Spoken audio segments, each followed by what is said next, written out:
যাচ্ছে। নিশ্চয়ই কেউ চুরি করছে। এখান থেকে লুকিয়ে লুকিয়ে দেখতে হবে কে আমার পেয়ারা চুরি করে নিয়ে যায় আজকে। ওই চোরকে আজ হাতে নাতে ধরবো।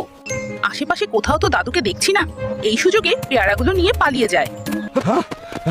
আজকে আমি দেখবো এই কবুতর আমার পেয়ারা নিয়ে কোথায় যায়।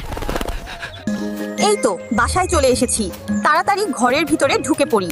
ও বুঝতে পেরেছি, তার মানে কবুতরটি মা হতে চলেছে, এই জন্য খাবার সংগ্রহ করে রাখছে। হায় আল্লাহ, এখন তো অনেক ঝড় বৃষ্টি হচ্ছে, আমি এখন কোথায় যাব, কোথায় থাকবো? এখন তো অনেক ঝড় বৃষ্টি হচ্ছে, তাড়াতাড়ি গিয়ে কবুতরকে উদ্ধার করতে হবে। কবুতর বন্ধু, আজ থেকে তুমি আমার সাথেই থাকবে, ঠিক আছে? চলো আমার বাড়িতেই চলো। আরে কবুতর, তুমি তো অনেকগুলো ডিম পেড়েছো, তোমার ডিমগুলো দেখে আমার খুব ভালো লাগছে। দাদু দেখো দেখো, আমার কত সুন্দর সুন্দর বাচ্চা হয়েছে। দাদু তুমি কাঁদছো কেন? আমি কাঁদছি কারণ সবাই আমাদের ভিডিও দেখে, কিন্তু অনেকেই লাইক সাবস্ক্রাইব করে না।